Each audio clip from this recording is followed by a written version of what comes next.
आखिर ये पनीर क्यों मिलता है 80,000 रुपए किलो? क्या आपने कभी सोचा है कि भारतीय रेलवे में इस ट्रेन का नाम राजधानी एक्सप्रेस क्यों रखा गया है? और स्टेज में गाना गाने के दौरान जूते में पानी डालकर क्यों पीते हैं सिंगर? बिना खिड़की और दरवाजों के ट्रैक पर क्यों दौड़ती है ये अजीबोगरीब ट्रेन? आखिर क्यों इस देश में अंतिम संस्कार पर बुलाई जाती है बार डांसर? और हवाई जहाज में फ्लाइट मोड पर क्यों रखा जाता है मोबाइल फोन? फैक्ट्स इससे भी ज्यादा मजेदार हैं। बने रहिए वीडियो के अंत तक। नंबर 1, पनीर खाना सेहत के लिए काफी लाभदायक होता है, जिसे दूध की मदद से बनाकर तैयार किया जाता है। ऐसे में पनीर की कीमत थोड़ी सी ज्यादा होती है, क्योंकि उसमें पोषक तत्व अधिक मात्रा में पाए जाते हैं। लेकिन क्या आप जानते हैं कि दुनिया का सबसे महंगा पनीर कौन सा है और उसे किस जानवर के दूध से बनाया जाता है? अगर नहीं तो हम आपको बता दें कि गधी के दूध से तैयार होने वाले पनीर को दुनिया में सबसे महंगा माना जाता है, जिसकी कीमत 82,000 रुपए प्रति किलोग्राम के आसपास होती है। गधी के दूध से तैयार होने वाला पनीर सबसे ज्यादा सर्बिया में बनता है, जो विश्व भर में इस महंगे पनीर का व्यापार करने के लिए प्रसिद्ध है।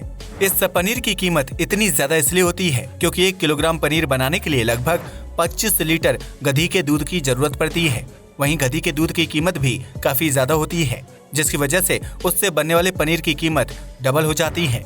गधी के दूध से बना पनीर प्रोटीन और लैक्टिक एसिड का काफी अच्छा सोर्स माना जाता है, जिसका सेवन करने से पेट संबंधी समस्या नहीं होती है। इसके अलावा गधी के दूध या उससे बने पनीर का सेवन करने से त्वचा चमकदार और खूबसूरत होती है, जबकि व्यक्ति काफी लंबे समय तक जवान रहता है। यही वजह है कि गधी के दूध का इस्तेमाल ब्यूटी प्रोडक्ट्स बनाने के लिए भी किया जाता है, जबकि इससे तैयार होने वाले पनीर से स्वादिष्ट डिशेज तैयार की जाती हैं। नंबर 2, भारत समेत दुनिया भर में कई नदियां बहती हैं, जो पहाड़ से निकलकर विभिन्न स्थानों से होते हुए समुद्र में जाकर मिल जाती हैं। वैसे तो नदियों को जीवनदायक कहा जाता है, जो सिर्फ प्यास बुझाती हैं, बल्कि फसलों की सिंचाई के लिए पर्याप्त पानी भी मुहैया करवाती हैं। लेकिन क्या आप जानते हैं कि हमारे देश में एक ऐसी नदी भी बहती है जिसे शोक यानी दुख की वजह माना जाता है? झारखंड में स्थित छोटा नागपुर की पहाड़ियों से निकलने वाली दामोदर नदी को पश्चिम बंगाल के लोग शोक नदी के नाम से जानते हैं, जो हर साल राज्य में बाढ़ के हालात पैदा कर देती है। यह नदी झारखंड से होते हुए पश्चिम बंगाल में प्रवेश करती है और आगे जाकर हुगली नदी में मिल जाती है। लेकिन इस सम्मेलन से पहले दामोदर नदी अपने पीछे तबाही का हैरान कर देने वाला मंजर छोड़ जाती है। इस नदी में हर साल बाढ़ आती है, जिसकी वजह से आम लोगों के घर, जमीन और धन संपदा पानी के साथ बह जाता है। इसकी वजह से आम लोगों को जानमाल का काफी नुकसान होता है और उनके घरों में मातम का माहौल छा जाता है, जिसकी वजह से दामोदर को शोक नदी के नाम से जाने जाता है और कोई भी व्यक्ति इसके करीब जाने की कोशिश तक नहीं करता है। नंबर 3, आपने अक्सर इस बात को नोटिस किया होगा कि बड़े बुजुर्ग रात के समय जल्दी सो जाते हैं, जबकि सुबह उनकी नींद 4 से 5 बजे के बीच खुल जाती है। ऐसे में क्या आपने कभी नोटिस किया है कि आखिर बुजुर्ग इंसान की नींद जल्दी क्यों टूट जाती है और इसके पीछे क्या वजह है? अगर नहीं तो हम आपको बता दें कि कम नींद आने का सीधा संबंध उम्र से होता है। दरअसल जैसे जैसे इंसान की उम्र बढ़ती है, वैसे वैसे उसके शरीर में कई तरह के बदलाव होने लगते हैं। ऐसे में बढ़ती उम्र का असर दिमाग और उसके काम करने की क्षमता पर भी पड़ता है, जिसकी वजह से दिमाग का बॉडी पर कंट्रोल कम हो जाता है। इतना ही नहीं, बढ़ती उम्र के साथ बुजुर्गों की आंखों की रोशनी कमजोर हो जाती है, जिसकी वजह से सूरज ढलने के बाद उनके शरीर में नींद वाले हार्मोन विकसित होने लगते हैं।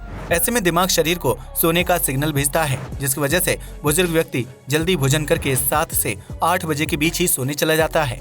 वहीं अन्य लोगों के लिए यह समय बहुत ही जल्दी और सामान्य होता है, क्योंकि उनका दिमाग व शरीर अलग तरीके से काम करता है। इसी प्रकार सूरज उगने के समय हल्की सी रोशनी बुजुर्गों को जल्दी उठने के लिए प्रेरित करती है, जबकि रात में जल्दी सोने की वजह से उनकी नींद भी 4 से 5 बजे तक पूरी हो जाती है। वहीं बुढ़ापे में इंसान को नींद भी कम आती है, जबकि उससे शारीरिक और मानसिक तनाव कम होता है। ऐसे में सिर्फ चंद घंटों की नींद लेने के बाद बुजुर्ग की आंख खुल जाती है, जिससे घर के अन्य लोगों की नींद व दिनचर्या खराब हो जाती है। अगर आप देर से सोते हैं तो जल्दी उठने की आदत डालें, जिससे आपका शरीर स्वस्थ और सुंदर रहेगा। नंबर 4, मृत्यु के बाद इंसान के शव का अंतिम संस्कार किया जाता है, जिसे लेकर विभिन्न धर्मों में अलग अलग प्रकार के नियम कानून बनाए गए हैं। लेकिन क्या आपने कभी अंतिम संस्कार के दौरान बार गर्ल्स को बुलाने और नचाने वाली परंपरा के बारे में सुना है, जो इन दिनों चीन में काफी ज्यादा प्रचलित हो रही है? दरअसल चीन के कुछ शहरों में अंतिम संस्कार के दौरान बार गर्ल्स को बुलाया जाता है, जो मृतक की कब्र के पास खड़े होकर घंटों तक डांस करती हैं। इस परंपरा को निभाए जाने का मकसद अंतिम संस्कार में ज्यादा से ज्यादा लोगों को इकट्ठा करना होता है, जो बार गर्ल का डांस देखने के लिए कब्र के पास आते हैं। चीन के लोगों का मानना है कि मृतक की अंतिम यात्रा में जितनी ज्यादा भीड़ इकट्ठा होती है, उसकी आत्मा को मोक्ष और शांति प्राप्त होने में आसानी होती है। ऐसे में भीड़ इकट्ठा करने के लिए चीन के लोगों ने मॉडर्न तरीका अपनाया है, जहां सड़क पर चलते फिरते आम लोग बार डांसर का डांस देखने के लिए अंतिम यात्रा में शामिल हो जाते हैं। हालांकि इससे अंतिम यात्रा और अंतिम संस्कार के दौरान शोक का माहौल नहीं होता है, लेकिन मृतक की आत्मा को शांति पहुंचाने के मकसद से उनके परिजन जानबूझकर इस अजीबोगरीब परंपरा का पालन करते हैं। नंबर 5। भारत में रोजाना सैकड़ों लोग ट्रेन से सफर करते हैं, जिनकी सुविधा के लिए शताब्दी, दुरंतो, राजधानी और वंदे भारत जैसी ट्रेनों का संचालन किया जाता है। लेकिन क्या आपने कभी सोचा है कि ट्रेन का नाम राजधानी एक्सप्रेस रखने के पीछे क्या वजह छिपी हुई है, जिसे देश की कुछ फास्ट ट्रेनों में से एक माना जाता है? अगर नहीं तो हम आपको बता दें कि राजधानी एक्सप्रेस को यह नाम इसलिए दिया गया है क्योंकि इसे चलाए जाने का मूल उद्देश्य राजधानी शहरों को आपस में जोड़ना था। ऐसे में साल 1969 में भारतीय रेलवे ने राजधानी एक्सप्रेस का संचालन शुरू किया था, जिसे प्रत्येक राज्य की राजधानी से चलाया जाता है। ऐसे में पहली राजधानी एक्सप्रेस को पश्चिम बंगाल के हावड़ा से दिल्ली के बीच चलाया गया था, जबकि इसी प्रकार अन्य राजधानियों को इस ट्रेन के संचालन के जरिए एक दूसरे से जोड़ा गया है। दिल्ली से जम्मू तवी के बीच चलने वाली राजधानी एक्सप्रेस का रूट सबसे छोटा माना जाता है, जबकि इस ट्रेन की अधिकतम स्पीड 120 किलोमीटर प्रति घंटा के आसपास होती है। राजधानी एक्सप्रेस देश की सबसे पुरानी ट्रेनों में से एक है, जिसमें एसी की सुविधा मिलती है और यात्रियों को खाना भी सर्व किया जाता है। वर्तमान समय में भारतीय रेलवे कुल 52 राजधानी एक्सप्रेस का संचालन करता है, जो दिल्ली, मुंबई, कोलकाता, चेन्नई और अहमदाबाद जैसे प्रमुख शहरों को आपस में जोड़ती है। नंबर 6। अगर आपने कभी प्लेन में सफर किया है तो आप इस बात से अच्छी तरह से वाकिफ होंगे कि हवाई जहाज में यात्रा के दौरान मोबाइल फोन को फ्लाइट मोड पर डाल दिया जाता है।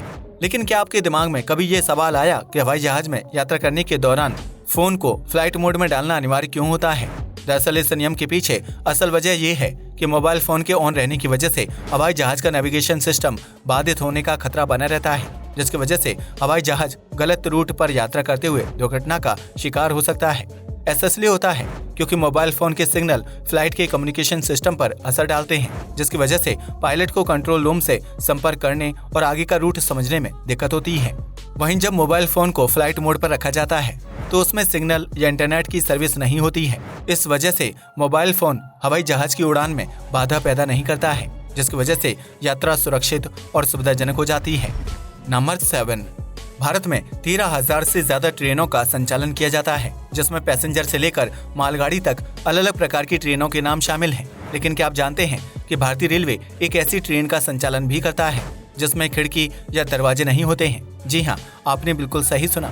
इस तरह की ट्रेन का इस्तेमाल बाइक और कार जैसे वाहनों को एक जगह से दूसरी जगह पहुंचाने के लिए किया जाता है।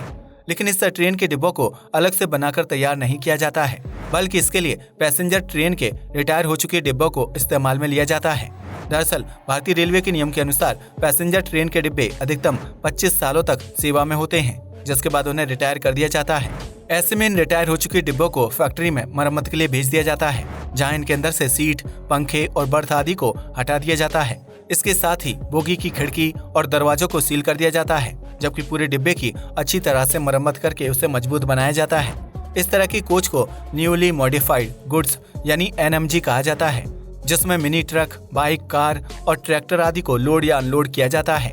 इस तरह की बोगी के खिड़की और दरवाजे इसलिए नहीं होते हैं ताकि रेलवे ट्रैक से गुजरती हुई ट्रेन के अंदर मौजूद सामान के बारे में किसी को भी जानकारी ना हो। इससे चोरी और डकैती का खतरा कम हो जाता है, जबकि ट्रेन में बड़े वाहन को रखने के लिए अतिरिक्त स्पेस मिल जाता है। नंबर 8। अगर आप पॉप कल्चर और लाइव सिंगिंग के शौकीन हैं और स्टेज शोज देखने के लिए जाते रहते हैं तो आपको यह बात पता होगी कि स्टेज पर गाना गाने वाले कई सिंगर्स परफॉर्मेंस के दौरान अपने जूते में पानी डालकर पीते हैं। लेकिन क्या आप जानते हैं कि सिंगर्स ऐसा अजीबोगरीब कारनामा दुनिया के सामने क्यों करते हैं? अगर नहीं तो हम आपको बता दें कि यह ऑस्ट्रेलिया में निभाई जाने वाली एक प्राचीन परंपरा है। इस परंपरा को शोई के नाम से जाना जाता है, जिसके तहत लोग अपने जूते में शराब या बियर डालकर पीते हैं। लेकिन कुछ सिंगर्स इस परंपरा को अलग लेवल पर ले जाते हुए अपने जूते में पानी डालकर पीते हैं, जिसे पानी और जूतों के साथ किए जाने वाले शो के रूप में जाना जाता है। जूते में पानी डालकर पीने को एक साहसी और मेहनती फैसले के रूप में भी देखा जाता है। हालांकि कुछ लोग इस तरह की परंपरा की आलोचना करते हैं और उनका मानना है कि सिंगर सिर्फ सुर्खियां बटोरने के लिए जूते में पानी डालकर पीते हैं। लेकिन स्टेज पर पानी पीने के तरीकों को लेकर कोई नियम नहीं बनाया गया है, लिहाजा सिंगर्स द्वारा ऐसी गतिविधि किए जाने पर कोई एक्शन नहीं लिया जा सकता है। आज के लिए बस इतना ही। वीडियो पसंद आया तो इसे लाइक और शेयर करें। धन्यवाद।